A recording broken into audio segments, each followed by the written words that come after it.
really excited to have Dr. Rowe with us again today. And we wanted to just do a quick Facebook Live to also share this thing that's been really on my heart in recent times, especially with the COVID-19. And Born Poor Die Rich is really not just about being rich in wealth, but how can we be rich in life? And I think a big part of it, apart from health, wealth, is also being rich in life's purpose. And I think in this time where, our whole lives have been just disrupted, right? With COVID-19, a lot of us are staying at home, kids are at home, we're working from home. Some people might have been experiencing pay cuts or even loss in their jobs or planning job transitions. So, Dr. Rowe has helped literally hundreds of people over the years in coaching them and getting clarity in their life's purpose, as he has done for me as well. So I'm really grateful for that. And Thank I you. thought we just wanted to have this time for a chat, and what are some ways we could help people wrap their heads around that. So over to you, Dr. O. Thank you, Daniel. You've picked a really good subject, actually, and I think it's a good one to include here because you're right. A lot of people pursue wealth and money, and their objective is to become successful, and then they reach a certain level of financial success, but they still feel frustrated. And I'll often hear people use the term, "My life seems to lack purpose," and that is because they're only fulfilling one of the core needs that they have as a human being. So when we talk about this phrase purpose, the one thing I would share, and by all means just throw questions at me, but the one thing I would share is that you shouldn't necessarily go in pursuit of your purpose, because the problem with that is you're searching for something that you don't even know what it is. People used to say to me, I can't find my purpose. I can't find my purpose. It's a bit like they've lost your car keys. I can't find my car keys. I can't find my car keys. My personal experience with this, and I've done a lot of work on purpose over the years. In fact, one of the chapters in my book, Turning Point, was dedicated to this, is that it tends to reveal itself to you throughout your life. And depending on how evolved you are, how present you are in the moment, and how you are receptive to it, you either let it pass you by, and years later you say, oh my gosh, you know what, I remember I wanted to do this back then, and now I'm doing this and I'm loving it. You either let it pass you by, or you stop and you say, what was the reason for that message? Mm, Why does this similar message keep coming up again and again? And try and read into that message. It could be a sign from above, it could be a sign from a friend, whatever. So purpose is, it's hard to put a definition on it, but for me, purpose is doing something on a day-to-day basis that makes you feel inspired. And for me, on a personal level, it has to be good for me, it has to be good for my family, and it has to be good for the greater good of the world. And if I'm doing something that falls into those three categories that enable me to look after what I'm excited about and to look mm, after me as a person, but also make sure my family are inspired, and it's good for them and it's good for the greater good of the world, then for right. me, I feel I'm on purpose. And certainly I found myself gravitating. So, to give you an idea, I was gravitated at a young age towards speaking in front of people, but I didn't think that was my purpose. I just got excited by it. And Mm, then in my early 20s, it happened again, a lot more. I went into colleges and to do little talks, and I just found myself really pumped by this. But on the left hand side of my brain, maths, physics, science, engineering, degree, PhD, and it was this conventional follow the corporate ladder, get a job, get a good job, earn, pay off your mortgage, work hard, and all the stuff that's, in Born Poor Die Rich, our philosophy is that's great, but that's not necessarily your true path. yeah. And so it revealed itself to me, and I found I was more and more drawn to being able to give a message out. And I felt a voice inside me, which I just bottled up, and it Mm, came through me. And the more I did the speaking, the more I did interventional and coaching, and the writing and material, creating material and writing books, I became more and more alive. And I realized, and this is the evolution of a human being, the more you feel attuned and aligned and awake in what you're doing, it means you are closer and closer to your purpose. mm. I'll pause for a minute just to give you a chance to.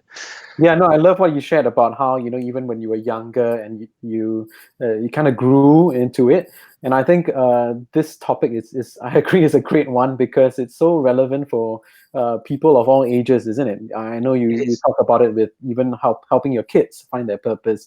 Yeah. Somebody who might be, looking for the first job. How do they know that it's aligned with their life purpose?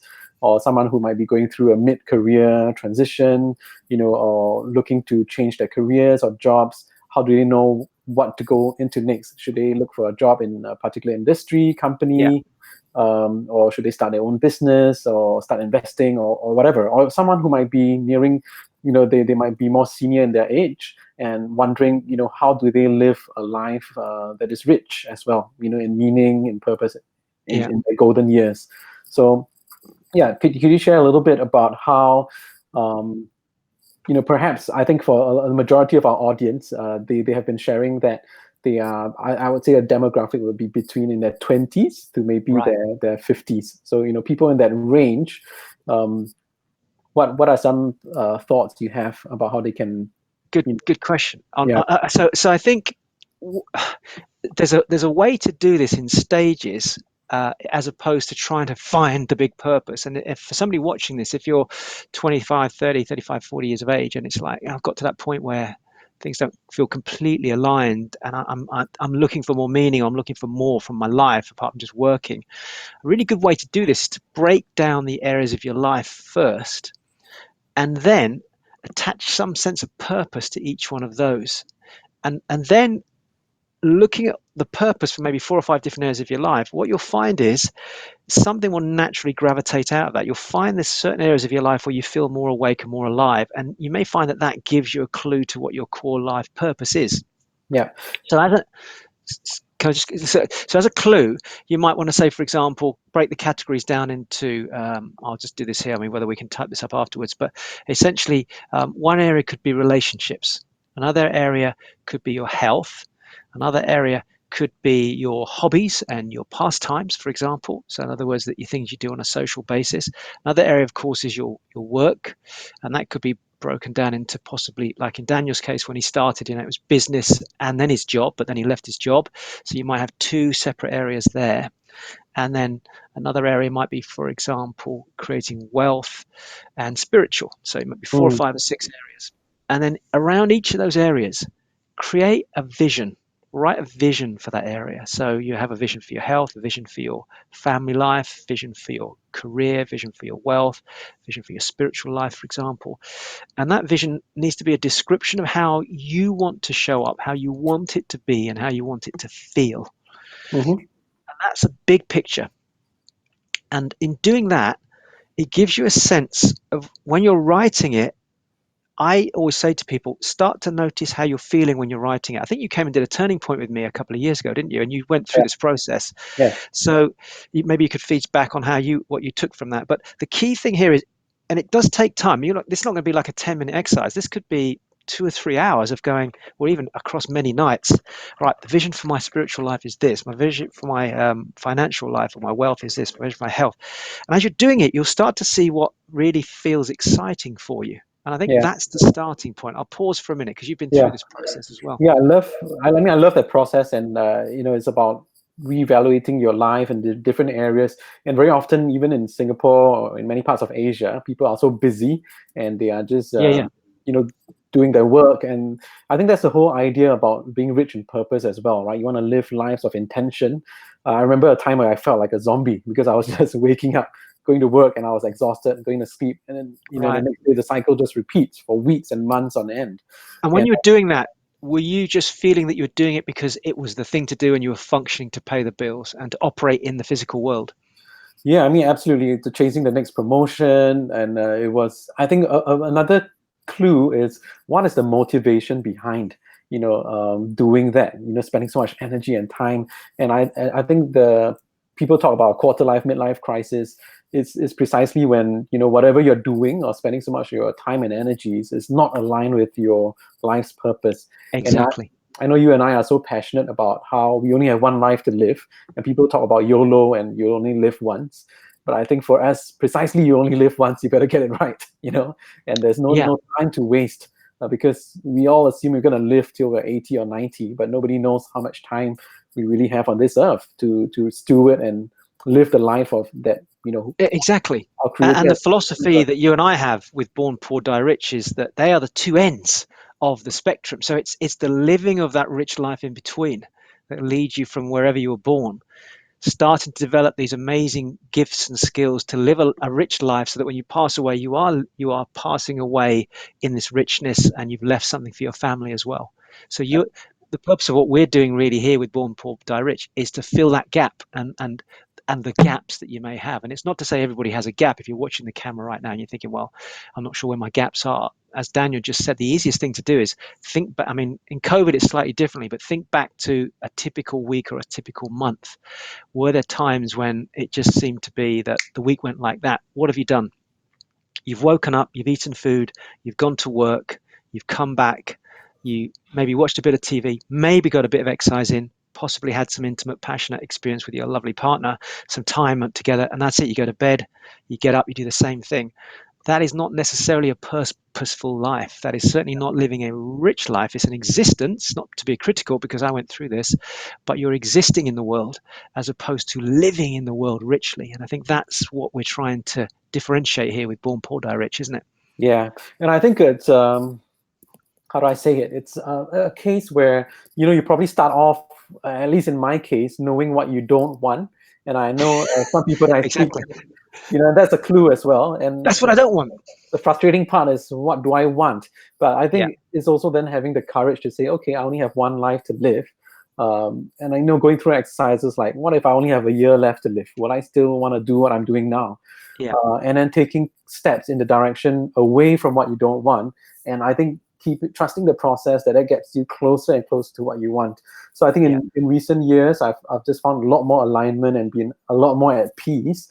And in terms of, I love this scene from Chariots of Fire, the movie as well, where the runner talks about how when I run, I feel God's pleasure. And for him, like you said, what is it that you do that makes you come alive?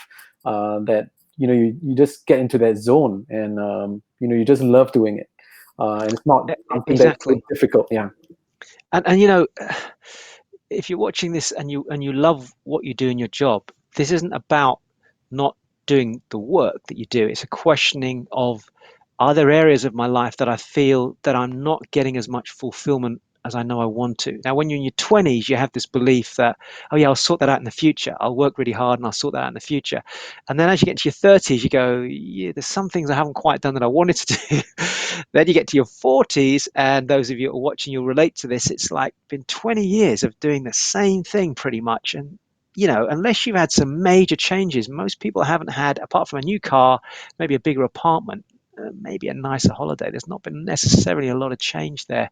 So it's about reflecting and asking some honest questions back to your youth. What made you feel alive? What were you excited about? What vision did you have? Were there some charities that you wanted to start? Was there some places you wanted to travel? Were there some experiences you wanted to have? Was there a different balance in your life? And these are the things to capture on paper, because out of that will come a sense of purpose, because you can literally reinvent your life to fulfill those needs. You can say, right, this next 10, 20 years, I don't want to carry on like this. I still would like to do some work, but not as much work. Like Daniel made a choice to step away from what he was doing to become an entrepreneur. And it's given him different choices, more time with the kids, more time with the family, more travel time. You just come back from the States, I think, not so long ago. yeah, And I think it's not about criticizing your life, it's about observing your life. And I think that, I know when I went to Singapore last time, there was this nervousness about fear of missing out. I don't know, FOMO, you have it over there quite a bit, but also because you have quite a strong structure there. It's like, well, if I do this, I'm not going to be the same as everybody else. Everyone yeah. else did this, so I need. And what we're saying is, actually, it's okay to be different. It's okay to create a new life for yourself, and don't worry about other people's opinions. Part of pursuing your purpose is not being afraid to do what's opposite to other people. I don't know if I'm making sense there. Yeah, absolutely. And I think there's something that I had to grow into as well. Because a lot of us, even growing up in the system, we tend to, want to get good grades, get good jobs, and it's just so ingrained to, even when you get into the workforce at school, you want to please your teachers, you want to please your Right. parents, and then at the workforce, you want to please your boss. You want to work harder, Yeah. work weekends, and it's not about not working hard, but realizing what is that purpose even in that work. What does it? Are you living out your life's purpose by Good doing point. that work? Yeah. And it's not just for someone else's approval, for example. Yeah, I mean, I struggle with this because I left a career. I mean, to give you a bit of history, degree, civil engineering, PhD, civil engineering, climbed up the corporate ladder very quickly. I won papers, milestone papers with the Institute of Civil Engineers. I was being streamlined to be a director of a company. And I just walked away from all of that to go into property and to become a professional speaker.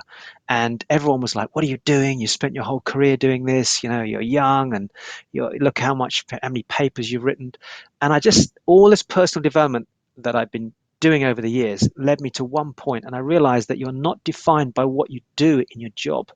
You're defined by who you are as a person, and that should then define how you show up in the world, not what someone tells you you must do in order to earn a certain amount of money. And that was a really difficult one to wrestle with, because coming from an Asian background myself, in India, it's like you must do this and you must follow this and engineer and all. And I had to break that mold of my ancestry to say I don't have to be that person anymore. I can be something different. And that's a challenge. It is for all of us, particularly for you over there, I know, because there is quite a big structure to how things are done. Mm, absolutely. And I think in this journey, even for us at Born Poor Die Rich, a lot of people think rich and they think wealth and they think, how can I create more money? And if I get more money, then I would have fulfilled my life's purpose. But I think money is never the end in itself, but it's that means to an end. And perhaps, it's also about the person that you need to be in order to have that kind of wealth in your life, not just in money, but how to live a wealthy life. Like I know that you just spending time with your kids, and there's one thing I really admire about you as a person. Despite your businesses and your success, you're just so grounded to who you are as a partner, to Stina, as well as a father to your kids. And that's something I really respect and model. And I think another thing I will leave with our listeners is also to find people who are already where you're at, and say, hey, that's great. I want to be a little bit more like that person. What are steps I can do in my life that, and bold steps to create that. So I think something I've been more intentional, and one thing I took away largely, from our time together at the Turning Point, is being present to the people that I love, and learning that. And I thought I wanted to come to Turning Point to grow my business 10x, and I wanted to, grow my finances and yada yada. But like you said, paying attention to my heart and in the areas in life that I felt important. Who is the person I want to be, that I feel that would really bring purpose. And I realized that I wanted to be a good spouse to my wife Joanna, and I wasn't doing that because when I was at home, if I'm not working, I would be on my phone, and our conversations were just shallow. And I think just that has allowed me to really enrich my life in a big way.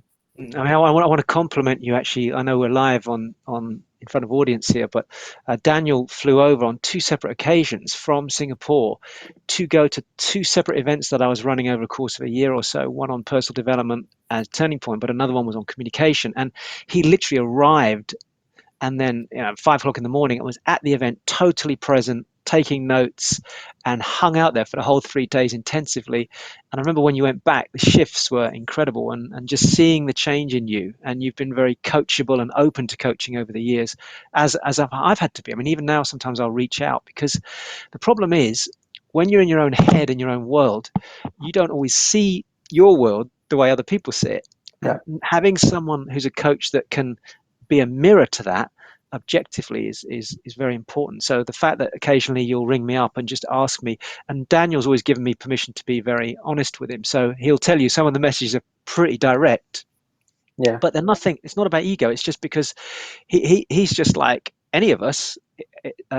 Okay, I can't see this because I'm here. Here's an 80-year-old. I'm talking to somebody the other day who's 77 years of age, and I'm asking him questions because I'm 54.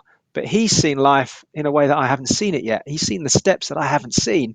So I love it. I love this whole reaching out and having somebody coach us and guide us. And Born Poor but Die Rich is very much about that, because we want you to be part of a journey with us where you get the opportunity to get insights that maybe you haven't got right now. And not everything that we teach you will be for you. Not everything we share with you will be specifically for you, but take what's important and leave the rest, because we're all on a journey of growth. And that's why I love coming on and doing this. Yeah, and I love that. I know we have to sign off in a couple of minutes, but I just wanted to say I love that idea of time compression that you spoke about, right? You talk to an 80-year-old and you're 54, and if you live till 80, you're getting, even if you gain one or two insights of how can you live a more wealthy life, then you have, whatever the person has learned, either from missing out or having lived that, and you're just picking nuggets of things that resonate with you and help you to live a life of greater purpose. Well, it's interesting because I had a conversation with somebody the other day, and they were trying to work with a gentleman who had about £250,000 in liquid cash. And I said, okay, go back and find out from this person. I think he was like 55, 60. What has he always wanted to experience? What in his life has he felt that he's not had as much purpose in, and what's been missing from his life? And they said, well, that's not really a question I'm going to go and talk to an angel about. And I said, well, this is a person that's sat on his money, and he's probably had a lot of things he wanted to do, but has just parked it and hasn't had the courage or never really thought about it. So this person went back, stirred up the question. Turns out this gentleman just wanted to travel more with his kids, and he'd got a second marriage, I think it was, and he had a fairly young child. And I said, well, look, if you say to them, 200 grand of that making you 6 or 7% is going to make 10, 15,000 pounds a year. Could you have some amazing experiences with your new family, your young family, with that 15,000 pound a year? And this bloke was like, yeah. I mean, that's because in the bank it was making, in the UK bank at the moment, it's less than 1%. So Yeah. the conversation came from a pot of money into a sense of purpose for that money to have life experiences. And so I think they came to an agreement of a 4-year loan or a 5-year loan, enable him. He said, I could take my daughter to the Maldives for that kind of money.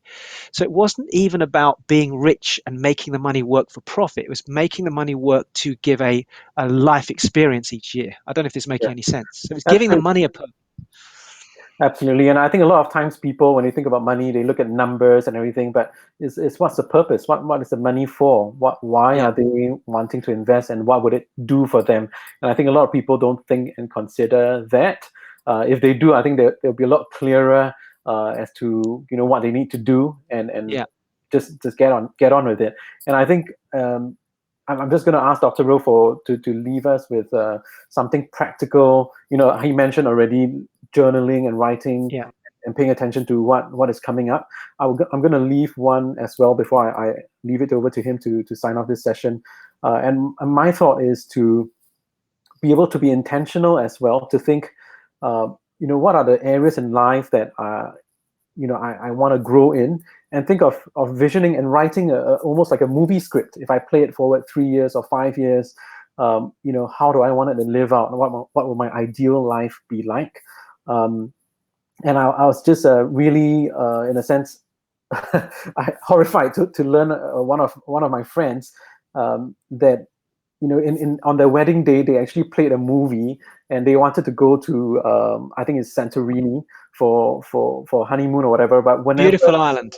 yeah, I love it. they had It's like one of my favorites. they had like and I think you will motivate this person as he listens to this as well.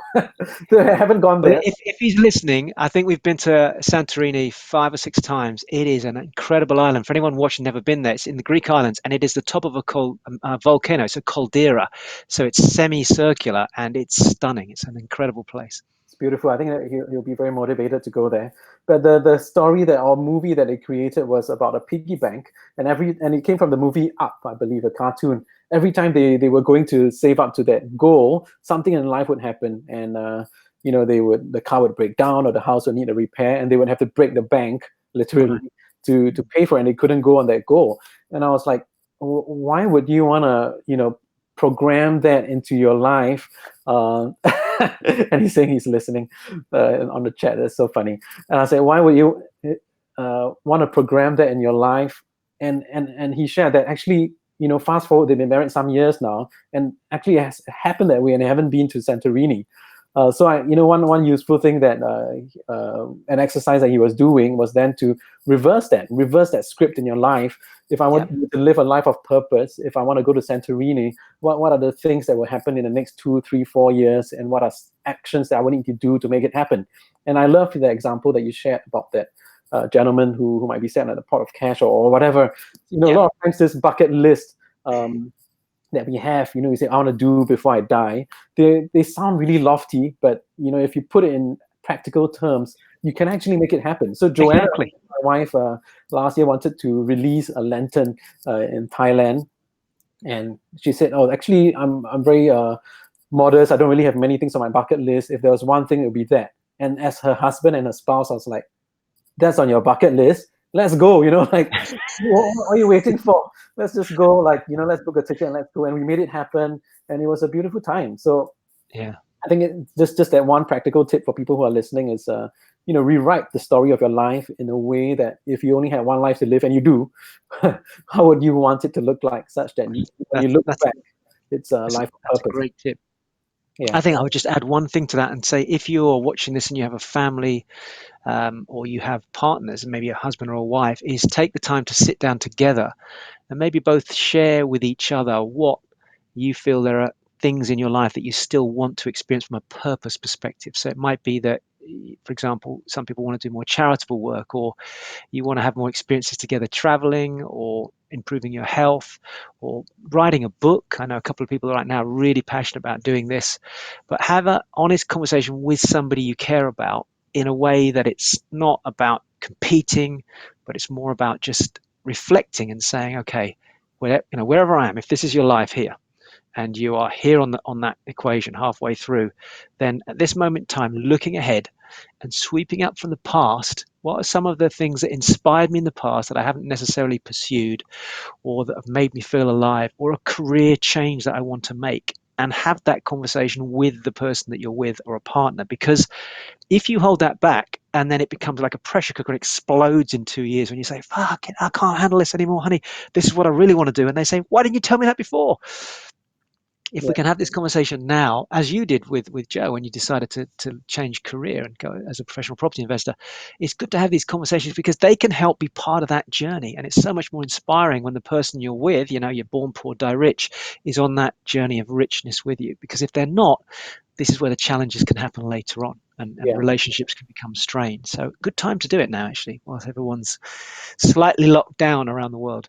Yeah, absolutely. Thanks for that, Dr. Rowe. And I think I fully agree with you. If you're in a relationship, it's good to have that conversation. I remember when I first did my visioning, and I told my wife Joe about my ideal day, and then she was like, "Where's you picking up the kids? How come it doesn't feature in that day?"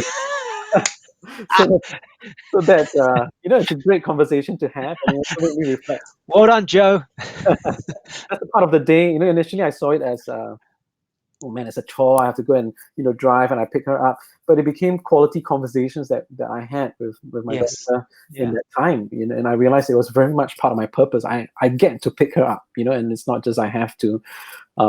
Yeah, so you're absolutely right. I think as we sign off in this time in COVID, where we're all on lockdown, or circuit breaker, whatever the government calls it, is a great time for us to emerge with greater purpose. And I know some people are saying, oh, if you come out of this and you haven't read a book, or you're not fitter, then you have wasted your time. And some people resonate with that, others don't.